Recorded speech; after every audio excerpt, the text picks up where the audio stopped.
नमस्कार विद्यार्थियों, आरक्षण की राजनीति से संबंधित हम अध्ययन कर रहे थे। पहले हमने अनुसूचित जाति जनजाति के आरक्षण के संबंध में जो व्यवस्थाएं हैं और उसकी क्या राजनीति है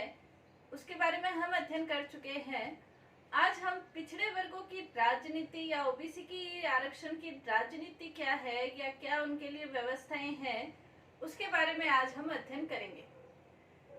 अनुसूचित जाति जनजाति एससी एसटी के आरक्षण के लिए जो व्यवस्थाएं हैं उसके बारे में इतनी ज्यादा विरोध की स्थिति, आलोचना की स्थिति नहीं बनी थी जितनी कि पिछड़े वर्गों के आरक्षण के संबंध में विरोध की स्थिति बनी थी। संविधान लागू होने से लेकर 1990 तक पिछड़े वर्गों के लिए आरक्षण की व्यवस्थाएं नहीं थी। जनता दल ने पहली बार आरक्षण की व्यवस्थाओं के संबंध में अपने चुनावी घोषणा पत्र के अंतर्गत 89 के अंतर्गत कहा था। उन्होंने अपने इस बात का उल्लेख संविधान के जो प्रावधान है जिसके अंतर्गत ये कई बार उल्लेख हुआ है, अनुसूचित जाति जनजाति और अन्य पिछड़े वर्गों के लिए व्यवस्थाएं की जाएगी। अन्य पिछड़ा वर्ग क्या है, इस शब्द को लेते हुए जनता दल ने अपने चुनावी घोषणा पत्र में उनके लिए व्यवस्थाओं के संबंध में कहा था, आरक्षण के संबंध में कहा था। अन्य पिछड़ा वर्ग क्या है, इसके संबंध में राजनीतिक कोष के अंतर्गत यदि देखा जाए तो राजनीतिक कोष में ये कहा गया है, पिछड़े हुए वर्गों का अभिप्राय समाज के उन वर्गों से है जो कि सामाजिक, आर्थिक और शैक्षणिक निर्योग्यताओं के कारण समाज के अन्य वर्गों की तुलना में निचले स्तर पर हो। सामाजिक, आर्थिक और शैक्षणिक निर्योग्यताओं के कारण समाज के निचले स्तर पर हो। तो इन वर्गों को जो कि अछूत तो नहीं समझे जाते थे लेकिन सामाजिक, आर्थिक और शैक्षणिक दृष्टि से पिछड़े हुए थे, जैसे धोबी है, नाई है, दर्जी है, कुर्मी है, कुम्हार है, ये ऐसा वर्ग है जिन्हें कि अन्य पिछड़ा हुआ वर्ग कहा गया, जिन्हें कि शैक्षणिक क्षेत्र में सुविधाएं कम थी, आर्थिक क्षेत्र में भी कम सुविधाएं थी और सामाजिक दृष्टि से वो एक पिछड़ा हुआ वर्ग या सामाजिक दृष्टि से एक हीन वर्ग माना जाता था। उनके लिए आरक्षण की व्यवस्थाओं के संबंध में विचार शुरू हुआ था। हालांकि जनता दल सरकार ने इसके अंतर्गत 89 में अपने चुनावी घोषणा पत्र के अंतर्गत ये कहा था, लेकिन उससे पहले भी कुछ राज्यों के अंतर्गत जैसे तमिलनाडु के अंतर्गत, आंध्र प्रदेश के अंतर्गत पिछड़े वर्गों के लिए आरक्षण की व्यवस्थाएं इन राज्यों में लागू हो चुकी थी। और जो डीएमके, अन्ना डीएमके, इन राज्यों के अंतर्गत जिन दलों ने आरक्षण के संबंध में प्रावधान किए उनकी लोकप्रियता काफी बढ़ गई थी, उनको चुनावी लाभ प्राप्त हुआ था। अब ये जिस भी राजनीतिक दल को जिस भी मुद्दे से चुनावी लाभ प्राप्त होने की संभावना रहती है, हर एक राजनीतिक दल उन मुद्दों को अपना मुद्दा बनाना चाहता है। और इसी संदर्भ में 89 के अंतर्गत जनता दल ने इस संबंध में अपने चुनाव घोषणा पत्र में कहा था। हालांकि सरकार के द्वारा भी इस संबंध में दो प्रकार के आयोग, पहले काका कालेलकर आयोग गठित किया गया था, उसके बाद मंडल आयोग, जनता पार्टी सरकार ने मंडल आयोग भी गठित किया था। वीपी मंडल की अध्यक्षता में मंडल आयोग गठित किया गया था। 1970 जनता पार्टी की जो सरकार थी उसके अंतर्गत मंडल आयोग ने अपनी जो रिपोर्ट दी थी, हालांकि जनता दल ने तो ये 89 में अपने चुनाव घोषणा पत्र में कहा था, लेकिन मंडल आयोग की नियुक्ति है वो जनता पार्टी सरकार ने पहले ही कर दी थी, 77 के अंतर्गत ही कर दी थी और उसने अपनी रिपोर्ट 1982 के अंतर्गत दी थी। 1982 के अंतर्गत 30 अप्रैल 1982 में जब मंडल आयोग ने अपनी रिपोर्ट दी थी उसके अंतर्गत उन्होंने अपनी रिपोर्ट में ये कहा था कि ये जो जातियां हैं, अन्य पिछड़ी हुई जो जातियां हैं, दर्जी है, नाई है, धोबी है, कुर्मी है, लोहार है, ये जो पिछड़ी हुई जातियां हैं ये करीब 3743 के करीब ये जातियां हैं। यानी कि कुल जनसंख्या का ये 52% है। और कुल जनसंख्या का जो ये 52% है, तो संविधान के अंतर्गत अनुसूचित जाति जनजाति को पहले से ही 22.5% स्थान आरक्षित है। संविधान के अनुसार 50% से ज्यादा आरक्षण की व्यवस्था नहीं हो सकती, इसलिए इनके लिए 26% आरक्षण की व्यवस्था है शैक्षणिक क्षेत्रों के अंतर्गत, सेवाओं के क्षेत्रों के अंतर्गत की जानी चाहिए। ये मंडल आयोग ने सिफारिश की थी। और औद्योगिक संस्थानों के अंतर्गत, व्यावसायिक संस्थानों के अंतर्गत इनके लिए प्रशिक्षण की विशेष व्यवस्थाएं भी की जानी चाहिए। साथ ही वित्तीय सहायता भी प्रदान की जानी चाहिए, ताकि समाज की ये अन्य जो पिछड़ी हुई जातियां हैं, इनको भी समाज की मूल धारा के साथ जोड़ा जा सके और इनके विकास का प्रयास भी किया जाना चाहिए। हालांकि प्रत्येक राजनीतिक दल अपना उद्देश्य तो यही घोषित करता है कि इन जातियों को मुख्य धारा से जोड़ने के लिए आरक्षण की व्यवस्थाएं की जाती है, लेकिन वास्तविकता ये देखा जाए तो क्या 1-2% नौकरियों के आधार पर क्या ये जातियां समाज की मूल धारा से जुड़ जाएगी? ये विचारणीय प्रश्न था। लेकिन फिर भी 26% आरक्षण की व्यवस्था मंडल आयोग ने की थी और इनके लिए प्रशिक्षण और वित्तीय सहायता की मांग भी इसके अंतर्गत की गई थी। ये जो आरक्षण की व्यवस्थाएं थी, इन आरक्षण की व्यवस्थाओं के अंतर्गत जो सरकार ने ये निर्णय दिया था कि सरकार ने ये निर्णय किया, वीपी सिंह सरकार ने भी ये निर्णय किया कि ये 26% आरक्षण की व्यवस्था अन्य पिछड़े वर्गों के लिए की जानी चाहिए। वीपी सिंह सरकार ने अपने चुनावी घोषणा पत्र के अंतर्गत किया था और 89 के अंतर्गत जनता दल की जो विजय चुनाव में बहुमत प्राप्त हुआ था, उसके बाद 7 अगस्त 1990 के अंतर्गत वीपी सिंह सरकार ने ये निर्णय किया था कि इन पिछड़े हुए वर्गों के लिए 27% आरक्षण की व्यवस्था की जाएगी। और इस घोषणा की प्रतिक्रिया के संबंध में उन्होंने 17 अगस्त अधिसूचना भी एक जारी कर दी थी कि इसके संबंध में 27% आरक्षण की व्यवस्थाएं की जाएगी। वीपी सिंह सरकार ने जब घोषणा की तो उस घोषणा की प्रतिक्रिया राजनीतिक दलों के अंतर्गत इस प्रकार की हुई कि राजनीतिक दल, चूंकि ये जो अन्य पिछड़ी जातियां थी 52% थी, और कोई भी राजनीतिक दल ये नहीं चाहता था कि आरक्षण का विरोध करके ये अपने वोट बैंक को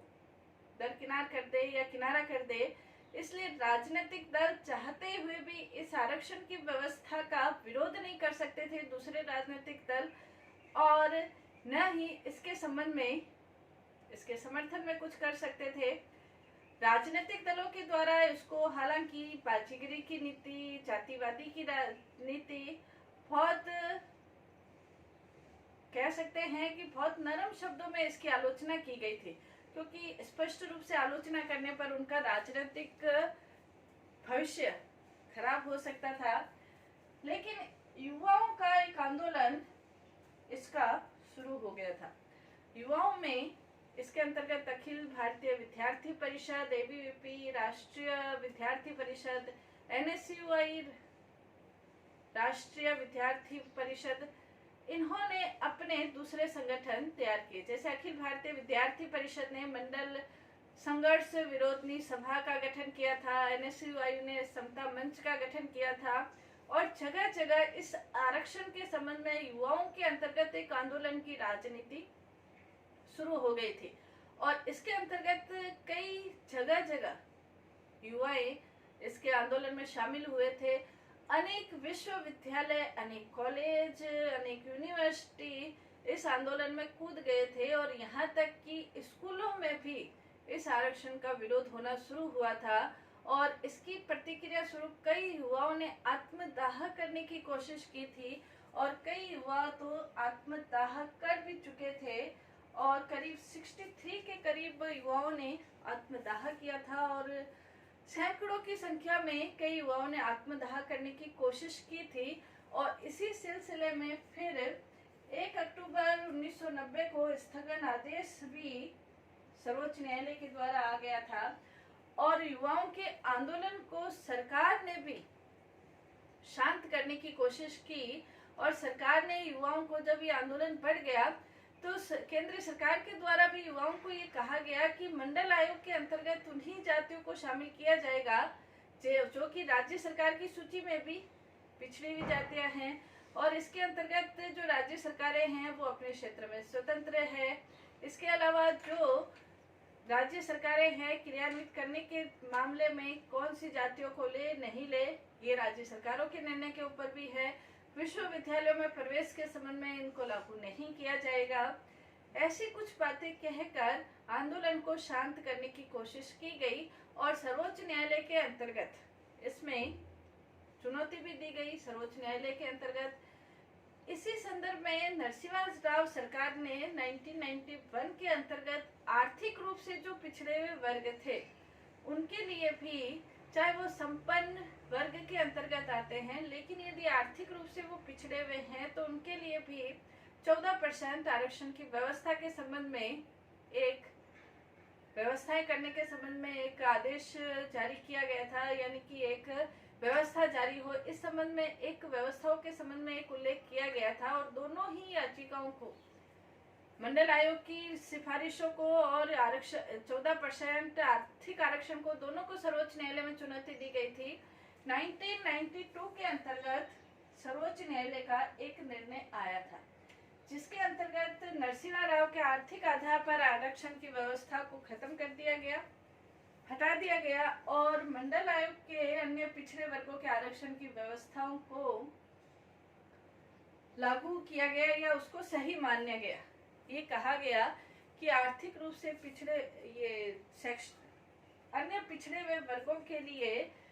शैक्षणिक क्षेत्र में और सेवाओं के क्षेत्र में आरक्षण की व्यवस्था लागू करने योग्य है,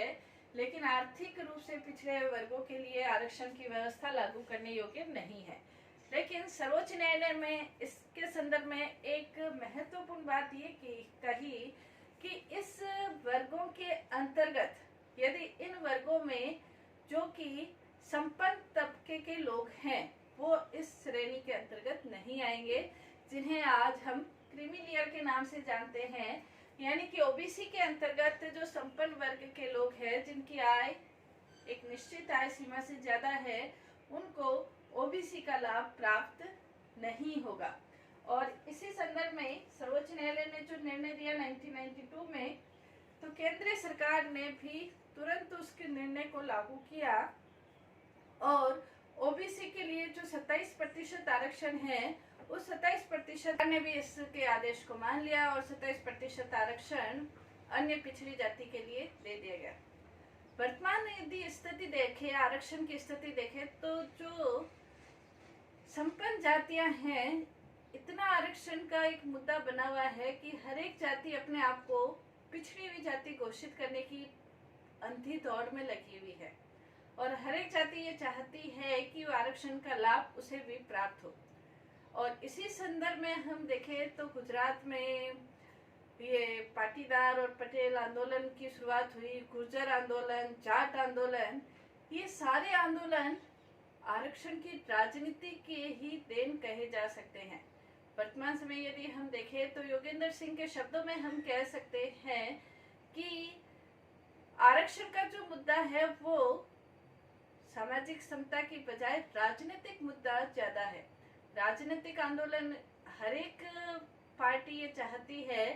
कि किसी न किसी वर्ग का, जो भी जाति के आधार पर वर्ग है, ओबीसी वर्ग है, उसका लाभ उस दल को मिले और उस अंदर में वो उस वर्ग को सुविधाएं या आरक्षण का लाभ देने की कोशिश करती है। लेकिन देखा जाए तो वास्तव में ये लाभ, ओबीसी का लाभ या भारतीय राजनीति के संदर्भ में, भारतीय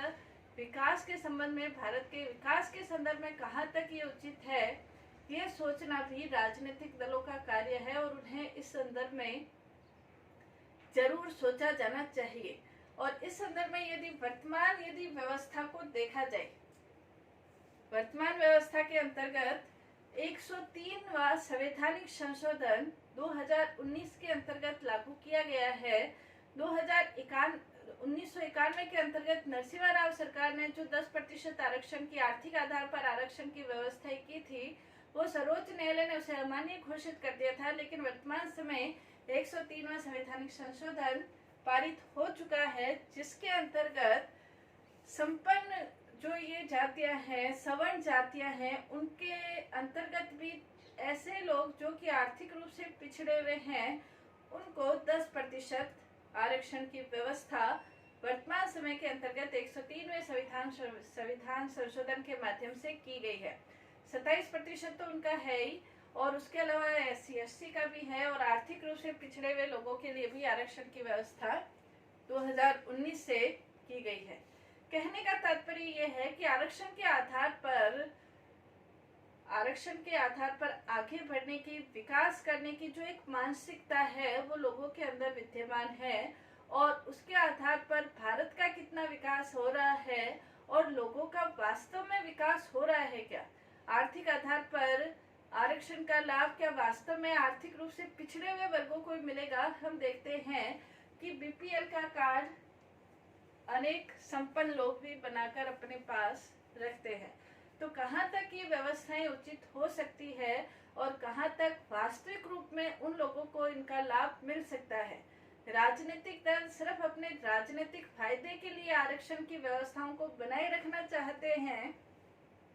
या भारत में प्रतिभाओं का वास्तव में प्रतिभाओं का अपमान हो रहा है, या उन प्रतिभाओं के भारत के विकास में योगदान मिलना चाहिए। इन दोनों बातों के ऊपर राजनीतिक दलों को जरूर सोचना चाहिए कि एक तरफ तो प्रतिभाओं का हनन हो रहा है, दूसरी तरफ ऐसी जो प्रतिभाहीन लोग हैं वो आगे बढ़ने के लिए उनको विशेष सुविधाएं दी जा रही है। तो क्या इससे भारत की प्रगति हो सकती है? हर एक राजनीतिक दल को इसमें मंथन करने की आवश्यकता है, और आरक्षण को किस सीमा तक लागू किया जाए और वास्तविक रूप में कैसे लागू किया जाए, और वास्तविक रूप में क्या आरक्षण के आधार पर जो व्यवस्थाएं आज 75 साल भारतीय आजादी को हो गए हैं, तो भारत के स्वतंत्रता प्राप्त होने के बाद भी क्या आरक्षण के आधार पर जो हमने व्यवस्थाएं की थी, क्या उन व्यवस्थाओं के आधार पर वो जातियां मूल धारा में शामिल हो चुकी है या नहीं हो चुकी है? इन सब के मंथन करने की वर्तमान समय आवश्यकता है, और उसके आधार पर ही हम भारत को विकास की दिशा किस आधार पर दे पाएंगे। कहने का तात्पर्य आरक्षण के आधार पर क्या वास्तव में जातियों को लाभ मिला है, ये सोचने की बात है। दूसरा, जो प्रतिभाओं का हनन हो रहा है, उन प्रतिभाओं का भारत के विकास में किस प्रकार से योगदान मिल सकता है, ये भी सोचने की आवश्यकता है। तो राजनीतिक दल आरक्षण को राजनीतिक मुद्दा नहीं बनाकर वास्तविक रूप में सोचे और जनता के कल्याण के लिए वास्तविक दिशा में कार्य करे, तो भारत का विकास हो सकता है। धन्यवाद।